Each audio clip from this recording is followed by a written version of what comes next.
Okay. Well, good morning, everyone. Thanks for joining us this morning. My name is Aisha Dixon. I'm the director of the UCLA Emeriti Retiree Relations Center, and we're glad you can make it. So just some housekeeping. We are recording today's session, so we're going to archive it on our YouTube channel. You're more than welcome to unmute yourself for questions, but please keep yourself on mute so we can give our speaker our undivided attention. If you have to have a bio break, you can turn off your camera and mute yourself, but feel free to ask whatever questions you would like in the chat. Um, so I'll introduce our speaker. This is, I think, our third or fourth year of this annual kind of workshop. So Regina Lark is an organizing and productivity specialist based in Los Angeles. While clutter and disorganization can overwhelm people, Regina is here to talk to you about how people can declutter their lives and chaos. She also works with Hoarding Disorders and is a graduate of Organizer Coach Foundation, is a frequent topic and speaker and educator, ranging things from women's leadership, emotional labor, time management, productivity, and lots of other things. So without further ado, Regina, the floor is all yours. Thank you. Thanks everybody for being here and for UCLA for hosting us once again. I spent 7 years in the employment of UCLA. I was with the Women's Studies Center for Feminist Research, and then I moved over to UCLA Extension. And while I was at Extension, I went to Jerusalem to visit a very good friend of mine. And while I was there, one day I said, Nadra, I don't want to be a tourist today. How about if I do your kitchen? And Nadra said, Habibti, what does that mean? And I said, Nadra, your girls are in their 30s. You got sippy cups in the cupboard. Just let me do what I do. And so Nadra let me declutter and organize her kitchen. It was a good result. And I came back to my desk at UCLA and I learned that my unit was being dismantled and my position eliminated. And that was in July of 2008. And so throughout, for a couple of months, I was out on the job market. I was looking for gainful employment. And at one point, I told my roommate, I'm just going to organize until something better comes along, because it was a good session, as I come to call it, with Nadra. So I'm going to organize until something better comes along, and nothing has. That was 15 years ago. And since 2008 to today, I've grown quite the wonderful and exciting company. I've got 10 employees, 10 hourly employees, 2 full-time employees, and we work all over Los Angeles and Orange County, and we're called by families, by professional fiduciaries, by estate attorneys, by realtors, by the chronically disorganized. We're called in to help them make sense of their place. We're asked to get people their home back, find a way to access the things they want to use when they want to use them, and to be able to put it back in some sort of easy manner. What I've discovered in the years that I've been doing this is that people's relationship to their environment, people's relationship to stuff, to what they would call clutter, to things that they are holding on to because of what they believe they may need someday, and they're holding on to artifacts and icons from the past. People tend to hold on to things because they don't know what else to do with it. People tend to hold on to things because somebody told them that this had value. And so over the years of doing this work, I've come to know a lot about hear a lot about why people are holding on to things and what those challenges are in terms of the letting go, if that's what they're trying to do. Oftentimes folks will call us in to declutter or organize or to downsize because they're moving. But when it comes to the decision-making part of this, it's mighty frustrating and mighty challenging. So I've learned about what may be happening in one's brain when it comes to trying to make these decisions. Now, I am well aware that I am talking to folks within the UCLA system, and there are some really, really smart people in this room, and I would imagine a brain scientist or two. I remember when I was talking to a group of emeriti faculty at Cal State Long Beach, and one of the retired archaeology professor said, Regina, if the ancients had got rid of everything, we would not know about their lives. And I said, yeah, but they didn't have 50 of everything. So they left the one or two artifacts that they had created, but they didn't gather 50 of them. So that was a spurious argument as far as I was concerned. But today we tend to hold on to things, I think, simply because of how our brain is wired. Now, if you don't know what part of your brain got you here on time today, my read of our brain is that the mechanisms in our brain that allow us to do things on task, on time, in a timely way, in a way that is emotionally managed. For example, there's a bag by my front door, and in that bag are things I can walk through my place. I'm pretty pared down, it's small, but I could walk through my place on any given moment and spot something where my brain will go, you're just not going to use that anymore. And I just bring it over to the donation bag. I don't have to ruminate on it. I don't have to question whether that would be a right decision. So the part of our brain that gets us to Zoom meetings on time, that keeps us steady on our feet, that part of our brain is called the executive functions. And our executive functioning system, back up. I'm going to step out on a limb here and talk about the brain from 50,000 years ago. And let's meet Maya, the cave woman. And Maya comes out of the cave on a beautiful sunny morning, rubs the sleep out of her eyes, and she spots a beautiful, soothing body of water. And she doesn't have language. She doesn't really have cognitive thought to help her understand that this body of water is cleansing and clearing and it'll feel really good on her body. She sees the body of water. It looks good. She dives right in. Maya can come out of the cave, beautiful sunny morning, wipe the sleep out of her eyes, and she spots this brutal beast with big talons. And she's like, I don't know what the hell that is, but I'm getting the hell out. She flees, fight or flight. That part of our brain still exists back in the recesses of the amygdala, part of our limbic system. But as the human brain evolved and developed, we are now living with the executive functions.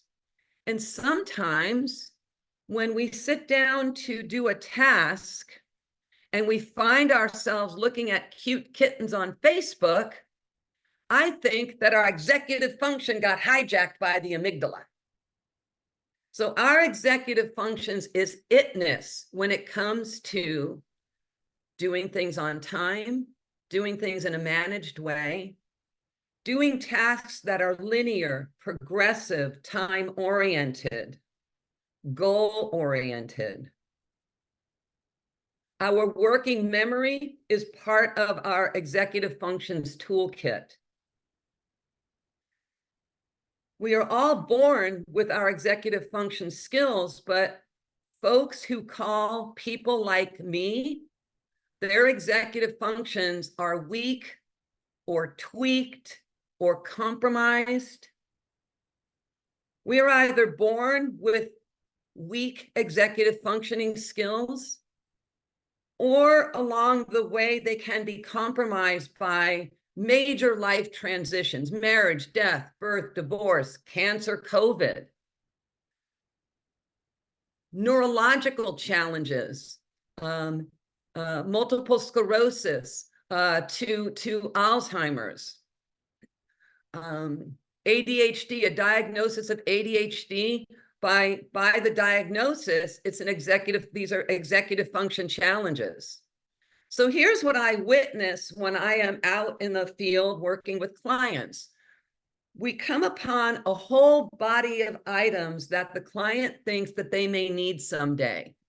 Perfectly legitimate. We all have stuff around us that we think we may need someday. But what often happens is we fail to ask, well, what does someday have to look like? A. And then if I can't identify what someday has to look like, what would it take for me to use, oh, I don't know, a rice cooker? Haven't used the rice cooker for a long time. Rice cooker is in the bottom of a cupboard. I'll move it back. I'll take it out. I'll grab something else. I'll put it back. Doesn't matter what it is. We hold on to it because we think we may need it someday. But if we were to look at the rice cooker and say, okay, what someday has to happen in order for me to use this? And if you can't come up with a date, what often happens is, well, if I let this go and someday arrives and I no longer have it, something not good is going to happen. In so many ways, we will catastrophize the outcome of not having this thing. Do you have any questions about that? Is that resonating at all? You're holding on to it because you think we may need it? Yes, legitimate. But the letting go of it just causes agita. It's like, well, now what? I don't have it, now what? And instead of taking it a couple of steps further, now what? Well, do I have something I can substitute? Now what? Oh, my neighbor has one. I saw it in her kitchen the other day. Now what? Oh, this item really doesn't cost a lot of money. Let me order it on Amazon. I'll have it tomorrow. Okay, we can meet our needs in a variety of ways, but we don't trust that at all. So one way of thinking about letting go of that which you may need someday, I would say the first order of business is learning how to trust yourself. That if someday comes and you don't have this thing, trust that you will be able to take care of your needs. Just trust that. We don't live in the Adirondacks. We have so many things at our disposal. Click of the switch, touch of the finger. We live in an era where we could probably let go of that which we may need someday a little bit more readily than maybe we did 10, 15, 25, 40 years ago, because access isn't as great. And when we're talking about things that we're holding on to because we may need someday, I want you to be curious about someday, because right this second, right now, is someday. We are living in someday. If we said yesterday, we're going to do it someday, we could have made today someday. It's always later and it's always someday. Every minute that we are living and breathing is someday and later. We just got to put a date on it.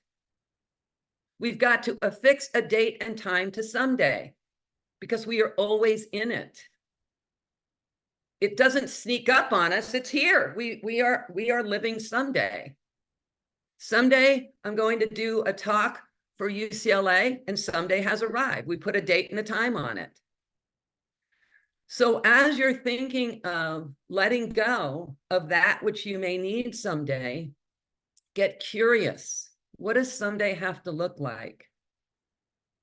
Get real. If I don't use this by December 31st, 2024, affix a day and a time to it. What the heck? You have absolutely nothing to lose. You can either let it go before that date or you could let it go after that date, but give it some kind of boundary. Give it some kind of a working parameter to help you identify someday. There have been times that we've worked with clients and we'll put Post-it notes on particular someday items. The Post-it note will either have, I looked at this on June 1st, 2023. so that when you come across it June 1st, 2024, and you recognize you hadn't used it in a year, that may give you some boundary and help you make a decision to let it go. I'm not saying get rid of it. I'm just saying I want you to be thoughtful and curious about these decisions that you're making. Give yourself an opportunity to gather more information about the decision. Because what often happens is we have this thing, and we don't want to activate on it. We don't want to make the decision about what to do in the moment, but give yourself some room to think it through. Why is it in my life? What does someday have to look like? If I haven't used it by this date, I will reconsider it again. If I let it go and someday arrives, do I have something here that I can substitute? I want you to get curious about it. I want you to trust that you cannot make a wrong decision here. You're not letting go of a birth certificate. You're not letting go of an item that costs so much and you saved all of your money to purchase it. We're not talking about those items. We're talking about the things that we look at and go, oh, I'll use that someday. We're not talking about the irreplaceable. We're talking about things that we're actually going to call clutter. People have junk drawers. I'm like, if it's junk, why are you putting it in a drawer? Why do we put junk in a drawer instead of throwing junk away? That's another conversation that I'll get to in a moment. So does anybody have any questions about someday? You can raise your hand in the chat. You can, we got a lot of people here. Anybody? Is that a big no? Aisha, do you see any hands? I don't see any hands. All right. I don't see any specific hands, but this is an open dialogue kind of conversation. So you're Yeah. more than welcome to ask your questions if anyone wants. Yeah. Please speak up. Hi, Maria. Okay. How about when you're decluttering a garage? Okay, let's talk about garages. We're going to talk about so we've got our hand in the future, holding on to someday. I need it. I may need it someday. Then we have our hand in the back of us holding on to that which has already happened, that which has already been used, that which has already come into our life, that which somebody gave to us that suggested in very strong terms, this has value. Our garages are full of those items. Our garages are full of that which I may need someday and packed with that which has already happened. So the idea of dealing with that which has already happened, again, we got to be curious about it. We've got to just back up. The things that I keep in my garage are things that are actively in use. I'm an author, so I have books in there. I'm an employer, and so I have a file bucket with current employees and a file bucket with former employees. I have a little tray that I keep some gardening supplies in. My golf clubs are in the garage. My pickleball and tennis rackets, my pickleball paddle, my tennis rackets are in the garage. And I have 2 boxes, 2 big tubs of what I call memorabilia. It's my yearbook, it's family photos, it's things that my sisters gave me along the way.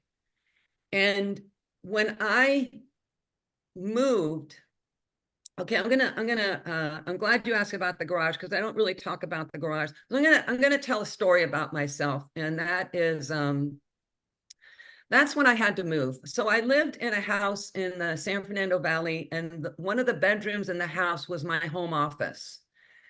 And in my home office for 10 years, I had acquired a total of about the equivalent of 5 floor-to-ceiling bookcases filled with books. I acquired a lot of books.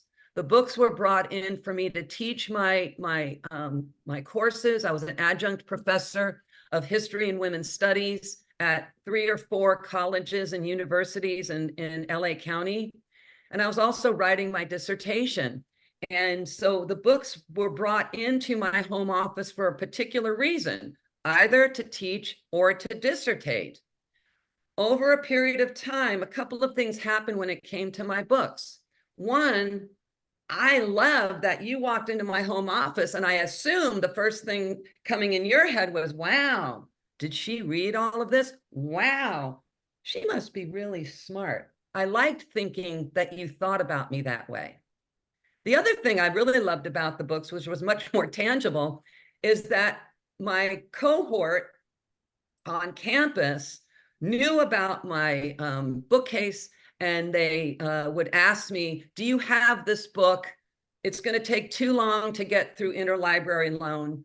And I say, yes. I would look at my bookcase. It's alphabetized by genre. I would put the book in my bag and it would be on campus the next day. So the books also represented to me as I was a fabulous resource. So I'm smart. I acquire a lot of books. Yes, I read a great resource. Well, I completed my dissertation. I was no longer teaching. I was doing more administrative work on a college campus.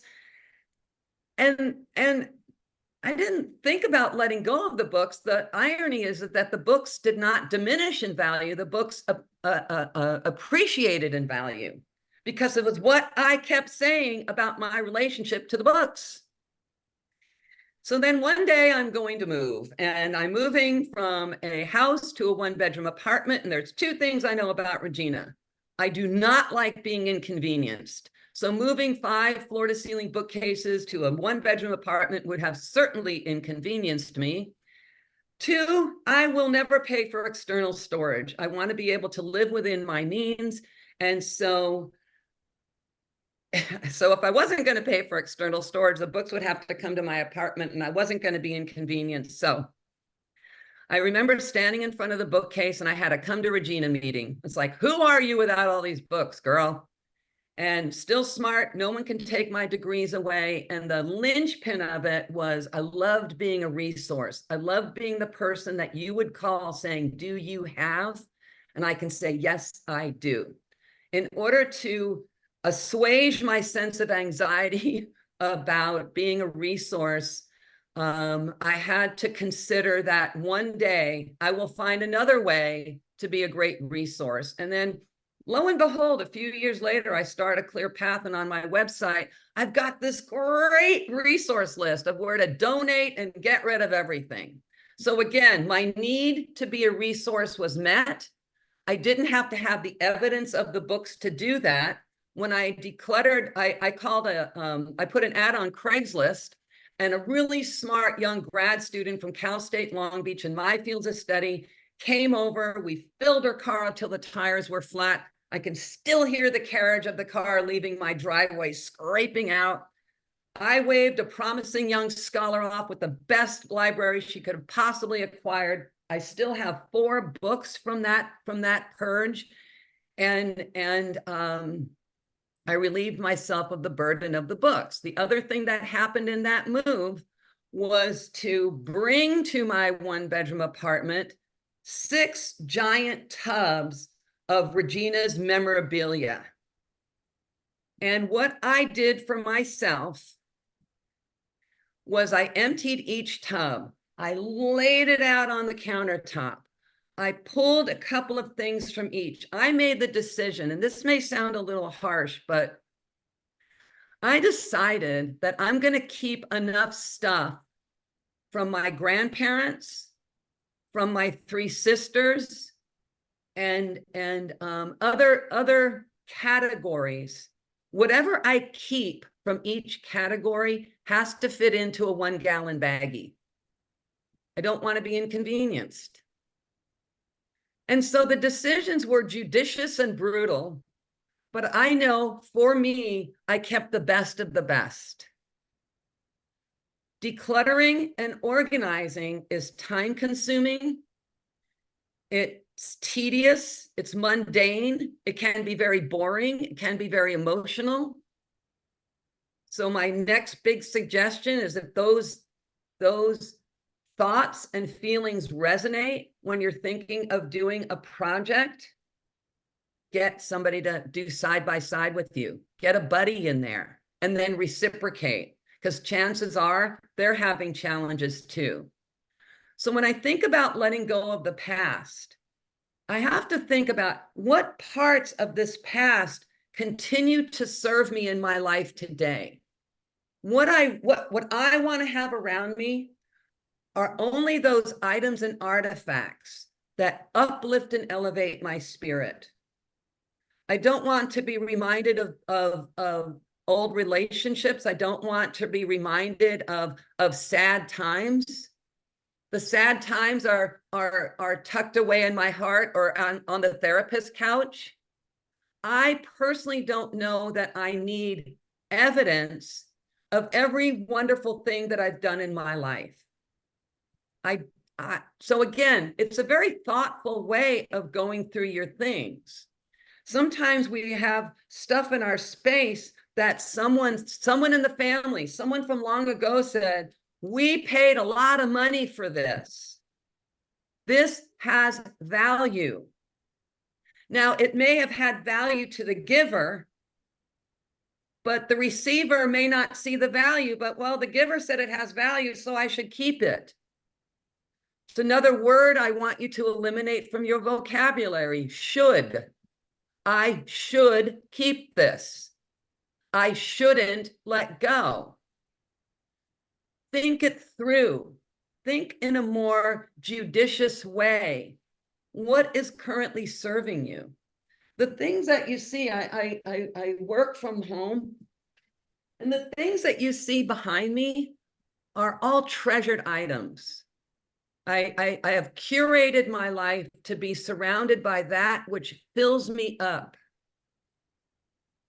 If it doesn't fill me up, I think, why do I want to have it around? Any comments or questions? I'm going to look at the chat here. Yeah, that's what I was going to say. Can you look at the chat? I love the question about cards, Natasha. So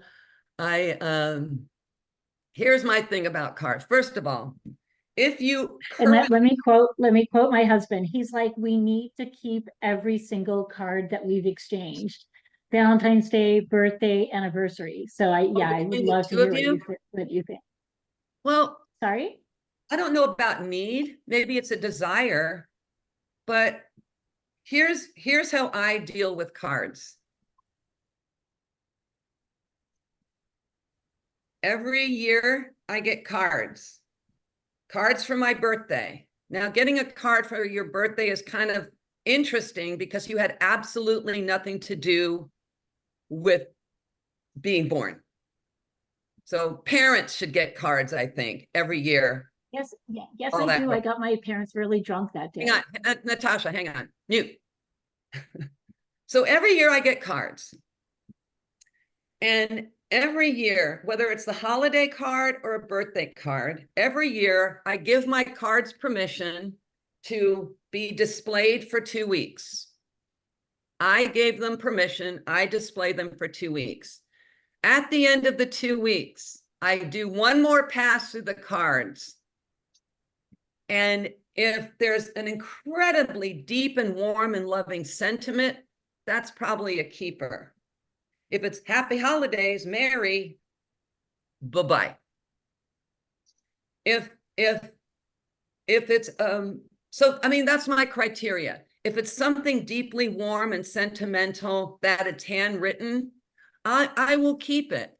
If it doesn't bring that sense of love or good feelings to me, I'll recycle it. Every year on my birthday, my parents are still alive. My mom's 87, my dad's 92, and they've been divorced since I was 15. So I always get 2 cards, one from each parent. Those cards always get saved, but I have a stack of cards. I have a stack of greeting cards that I've saved, and it's probably about 2 inches thick. The back of the stack are my parents' birthday cards from last year. I recycle those and I replace them with the new ones. Why? Because for me, I just need one card from each parent that has these words. Hi, honey. I love you. love pop. That's what I need. That's what I want to preserve. I want to be able to always see my dad's handwriting. And for me, one card will suffice. So again, it's being curious about why I hold on. It's being thoughtful about my space. My cards live in this one space. That space cannot hold a lot of every card that I receive. That space also have to that space shares space with the cards that I give. So it's a very personal decision. And I saw somebody in the chat about parents growing up in the Great Depression. Growing up during a pandemic, during a depression, during war, this is part of how our executive functions get tweaked or compromised. Because there were people that grew up in the Depression that didn't save anything. They have strong executive functioning skills. There are people today that didn't grow up in a depression that also can't let go of anything because they have compromised executive functioning skills. So war, economic depression, major life transitions, those can really thwack out. They can get our executive functions offline, and we're left wanting to look at cute kittens on Facebook. We're left not being able to make the decisions about the letting go. So again, I see the world through the lens of our executive functions. I really do. If somebody was late, if somebody is chronically late to a coffee meeting with me, I thought, wow, they really could use some help in help managing their time, their relationship with time. Does that help, Natasha? You can unmute.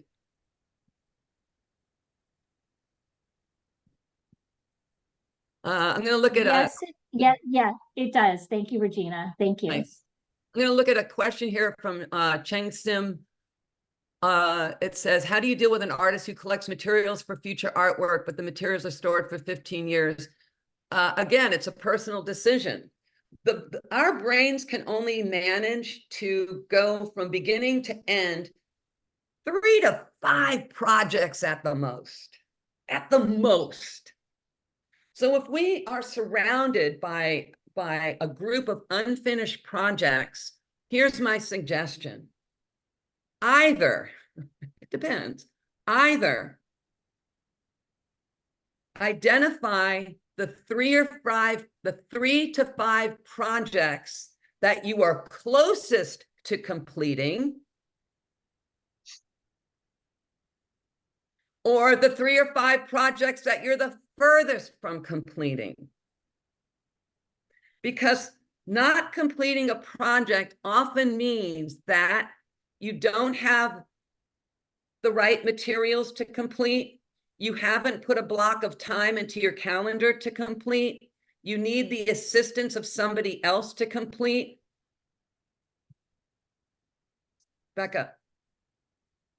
Everything we do, I look at everything through the lens of our executive functions and also through the lens of project. Everything is a project. There's a project that I call getting ready for the day. It's waking up, getting my cup of coffee, grabbing my computer, going back into my horizontal office to do whatever it is I'm doing with my computer. I'm journaling. Then I take a shower. Then I get dressed. Then I have breakfast. That's the project of getting ready. Each part of the project has different steps. So anything that we're doing in terms of decluttering, anything that we're doing in terms of creating beautiful art, everything is a project, and every project has a beginning, a middle, and an end. So what I see are people having a hard time activating, starting a project. They may gather all the materials to get the project together, but starting it is a challenge.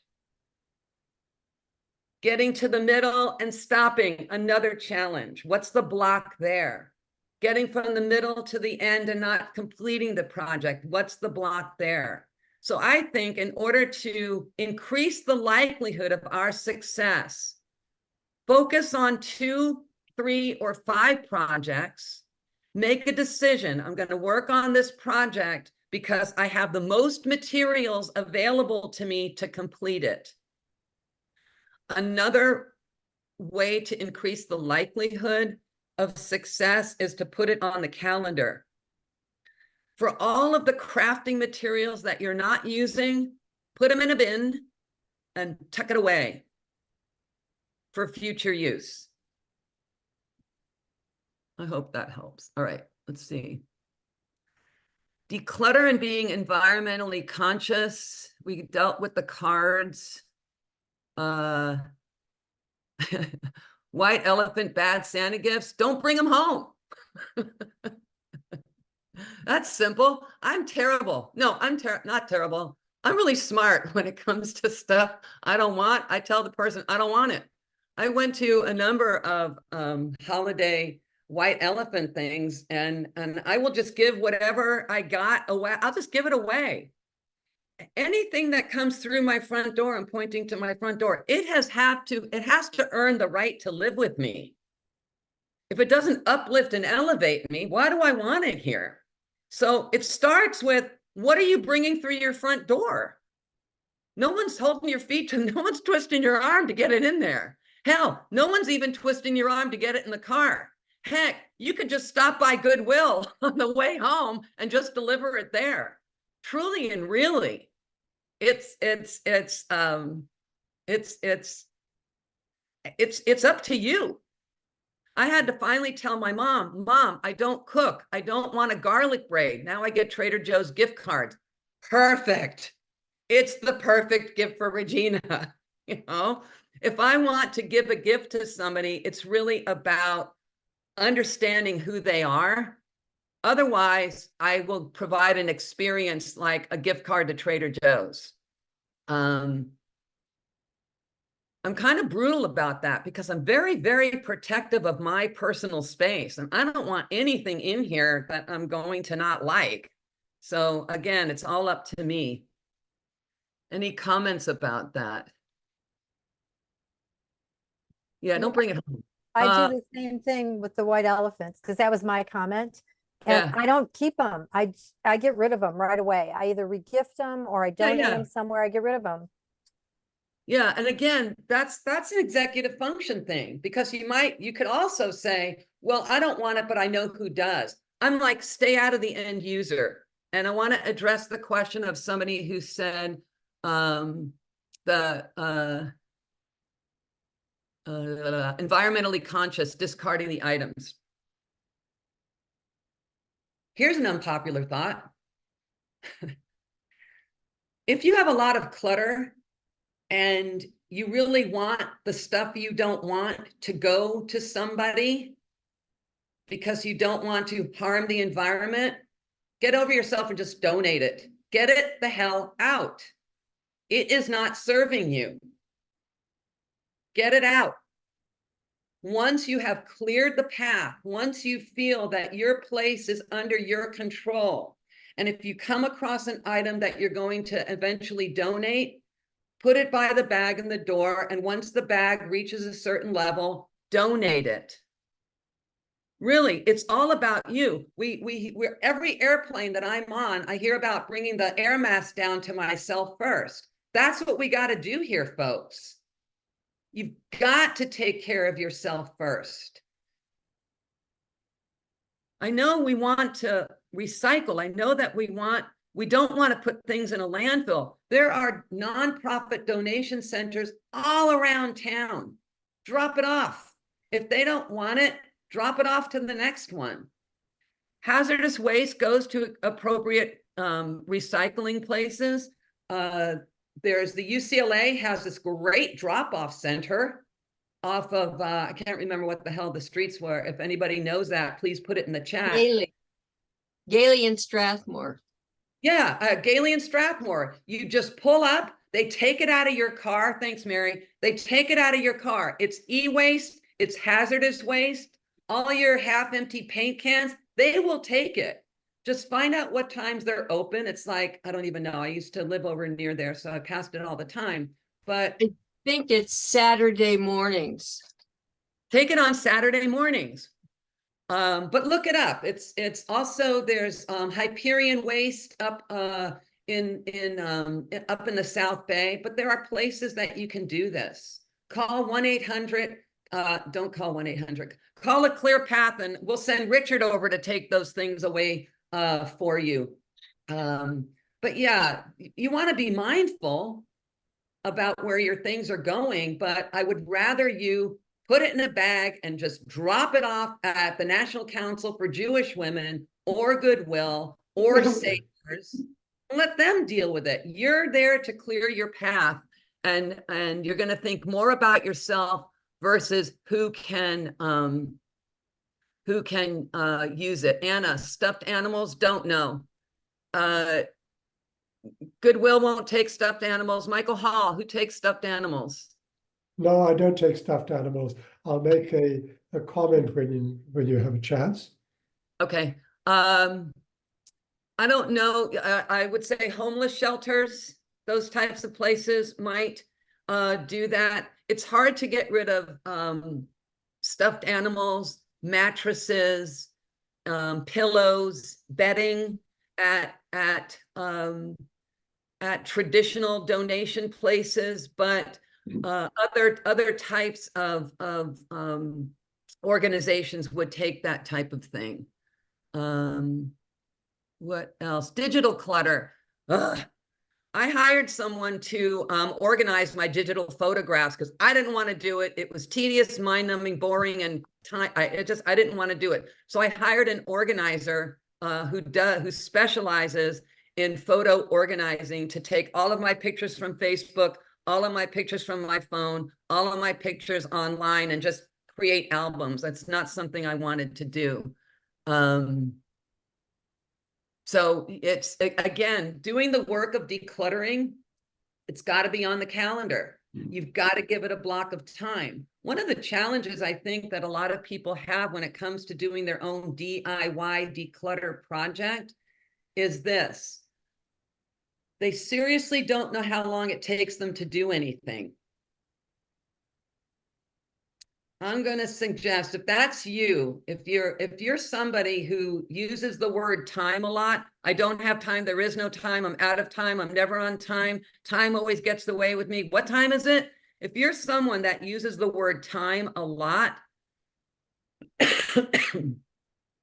then here's a suggestion, is to time yourself. How long does it take you to get ready in the morning? Literally time yourself. You probably have in your head how long it takes you. It takes me 20 minutes to get ready. Time it. Just see. Just see if the getting ready part is where you're starting to fall behind for the day. Take a very benign space to declutter. We're going to declutter the junk drawer. Again, if it's junk, why are you putting it in a drawer? We're going to declutter the junk drawer. And when you're decluttering anything, you need to have some tools. You need to have a timer. So to declutter a junk drawer, you get a recycle bin, you get a trash bin, you get an old towel and a bowl of warm sudsy water and a timer. And you have it on your calendar. Friday morning at 9 o'clock, it's going to take me 30 minutes to declutter this junk drawer. Go. 9 o'clock Friday morning, you push away from the countertop everything that's over the drawer and you lay down your old towel. You put a warm bowl of sudsy water in the corner of the towel. You pull open the drawer and you dump it on the towel. And then you start sorting. And you're just blown away by how Band-Aids crumble up. And you have a lot of soy sauce packets, but you don't use the sodium anymore. And Bed Bath & Beyond doesn't take coupons anymore. And so you're just sorting and decluttering and getting everything out of the drawer and making decisions about it. And 30 minutes have passed and you're not finished.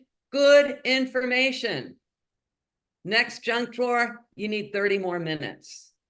But take on a DIY declutter project, something small, something that will not engender a sense of emotional excitement, delight, or sadness.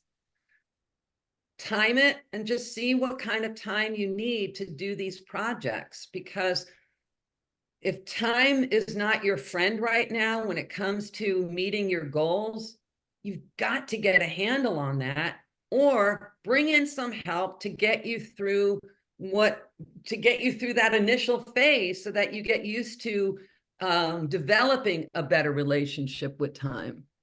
Karen turned her junk drawer into a tool drawer. Yay. And we've got some suggestions. Okay, Michael, I'm ready for you. What do you got? Okay. First of all, UCLA has a very nice thrift store on Santa Monica and Sawtell. Yeah. They'll take pretty much anything you want. Secondly, I find it's harder to get rid of a dish that I have three and I only ever use one of, than it is to get rid of personal items, family items. So I suggest doing what we did, asking our children whether they would be interested in taking some photographs, in taking albums, in taking family items. We had a very beautiful set of china, and we thought one day this would go to our children. They don't want it anymore. They're not interested in that kind of stuff anymore. Makes it harder Well, to. wait, Michael. They Yes. never wanted it. No, they never wanted it. Okay, so, But we here's the thought that thing. they should. We sound so surprised that they don't want it. It was our stuff. Yes, I know, I but don't it know was why so we expect beautiful, people to Regina. want our Obviously, stuff. they were going to want it. Right. It's okay that they don't want it. Their kids Of aren't going course to want it it. isn't. So ask them what they want, give that to them, and then get rid of the rest. It makes Sure. it easier to get rid of it when your children don't want it. Okay, and that's probably going to work for you, probably won't work for everybody. So again, it's more honoring our brain. Yes, of course, we're going to ask our children if they want it, and we may be a little disappointed when they don't. But what I see happen is, well, maybe I can sell it, or I see happen, maybe. So going from one to another, honestly, it's just not that black and white. It's such a challenge for people. I would not have the robust business that I have if it was simply a matter of somebody saying, my children don't want it, so I'm going to get rid of it. It just, my experience is it doesn't often happen that way. And it does happen in other families. Yeah. But you're right. There's great thrift stores around that we can take everything to, pretty much. But thanks for that. That was good input. And then asking children could be a delaying tactic. Again, whatever it takes to increase the likelihood that you will move forward in your desire to relieve yourself of the footprint of clutter. There are lots of books out there, but most of the books don't talk about the executive functioning piece. So I want you to be curious. I want you to trust your decisions. You cannot make the wrong decision. I worked with a stylist once, and I listened to her, and I donated a shirt that to this day I love. Now, I haven't had the shirt for probably 7 years, but it was Bill Blass. It was very soft. It was a black button down, black pinstripe button down. I love this shirt. And every now and again, I wish I had the shirt, but honestly, I could go buy the shirt if I really wanted it. I've managed to use other shirts. I managed to dress myself just fine without the shirt. So what I'm saying is, I can't make the wrong decision. I'm not going to be letting go of stock certificates, marriage certificates, birth certificates. I'm not going to let go of my okay, so once I decluttered myself of my passport because I was just very naive. So I shredded it. Who needs an old passport? Wrong. Don't ever shred your passport because you really need it to get the next one. See, we learn. But again, I didn't die as a result of it. And I was able to get a passport. It just took a little longer. What else we got? In our 11 minutes left. Free cycle is great. Lynn Brown brings up a good point. There are some great platforms out there. You take a picture, you get a book. Take a picture, submit it to Snapfish, and get a book. I tell this to parents all the time. When their kids are bringing all kinds of drawings and things and projects home from school, put it on the refrigerator, display it for a couple of weeks, take it off the refrigerator, and then shove it in the bin under the bed. Get a bin for under the bed, put everything in the bin under the bed. And then when summer starts, the first day of summer, you get out the bin from under the bed and you take pictures of the stuff you're going to keep, toss everything else away, send pictures to Snapfish, and then you have a book of first grade. Mhm. It's a seamless project. And you don't, and what I notice is that when parents give their children's artwork a shelf life, so that when their children are 30, they're not looking at the crumbled macaroni house in your garage. When you give it a shelf life, their attachment to stuff will likely not be as exaggerated or great, and they may be able to let go easier of the superfluous things that no longer serve. I want to encourage you, the things you want to have around you are serving you body, mind, and spirit. They uplift and they elevate you. They're there for a purpose. Susan Bakota says, how do I get rid of nail and other Habitat for Humanity will take nails and other things for construction and repair. eBay or Etsy, I think those are selling your things, I think is perfectly fine. Facebook Marketplace. One of the things about selling is you've got to have pretty decent relationship with time, because once it's sold, you got to get it out the door. You've got to get it mailed. You've got to have somebody come over and look at it. So if you're somebody who is challenged with time, then maybe an online platform to sell might not be your best thing. Maybe ask a friend to help you sell these things who has a different relationship with time. Debbie Curtis, have a hard time getting rid of my things, which I actually done many times because it's all good and I'll need them for sure at a certain point. Debbie, I don't know what else to say except for trust yourself, think differently about these things. For me, if I let go of something that, if I made the wrong decision about what to let go of, I will know because I am dead. Otherwise, everything can be managed. If I have to rebuy, I don't care, because I would rather err on the side of having cleared space, because I want to be in cleared space. That's just for me. We all have our level of clear. We all have our level of comfort. In my family of origin, there are 6 of us. 4 of us are just like me. 2 of us need us. So my 87-year-old mom, every now and again, I get a call. She go, "Oh, Regina, you'd be so proud. You should see my desk." Now, I don't know what my mom is doing at her desk at 87. She retired a number of years ago, but she's got correspondence and books and catalogs that come in. And then every now and again, she will put together a block of time dedicated to clearing her desk. And every now and again, she'll let go of a catalog that she wished she had gone through, but then she realizes the catalog came the next month, so she's covered. What else you got for me? Great questions. And I don't have contacts for eBay or Etsy. There used to be stores. There was a store right at Santa Monica and Westwood Boulevard. It was an eBay store. Really, because it's relatively easy for people to now sell on eBay or Etsy.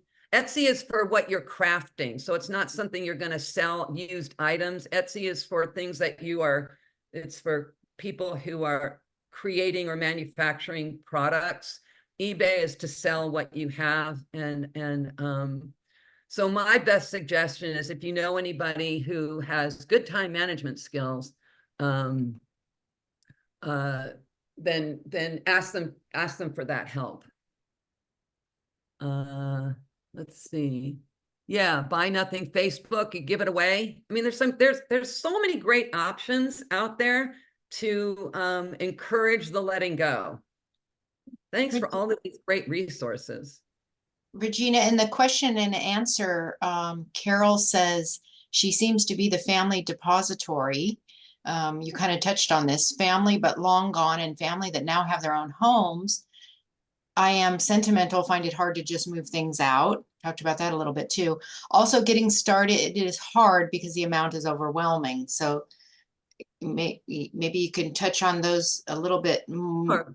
Again, I think you did touch on most of that, but Carol, you don't have to be the depository. You're choosing to bring things in. So there's that. Need to see the question. I see it. I'm going to suggest also that I don't know how else to describe this, but we don't come out of the chute being sentimental. Sentimental is a brain-based condition. Sentimental comes out of our executive functions. So we can work on flipping the switch on sentimental. We can work on flipping the switch of need and value and want. We can work on flipping the switch of what is it that we want to have around us.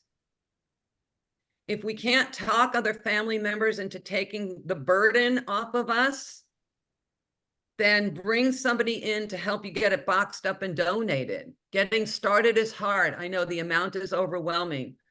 Pick one drawer. Throw a sheet over everything else so you don't have to see it. You know?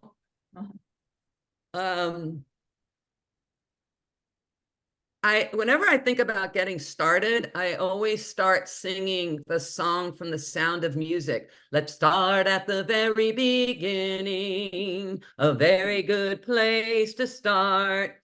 Take one thing, that's it. That's all you have to concern yourself with.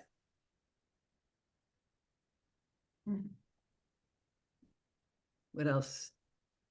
It's okay to throw away free green. Oh yeah, those cards that come in the mail that you didn't ask for, that you wish the organization would spend the money on the dogs and not sending you cards. I really, they don't even come in. As soon as I get them in my mailbox, I go right to the recycling bin. Honestly, nothing gets to come through my front door unless it's going to serve me somehow. That's like a hard and fast principle in Regina land. It cannot come in unless it serves me. I am that selfish. I'm the one paying the mortgage here. Well done. Well done. Thank you. All right, I want to leave you with a song. I make up songs about clutter because every now and again I have some time on my hands. So here we go. Imagine there's no clutter. It isn't hard to do. No need for too much. A little bit is cool. Imagine kitchen counters with just a bowl of fruit. Ooh, ooh. Thank you very much. Thank you. You know how to reach me. Any comments, questions? You got my phone number, you got my email, you got my website. Would love to hear from you. Let me be a resource. Bye.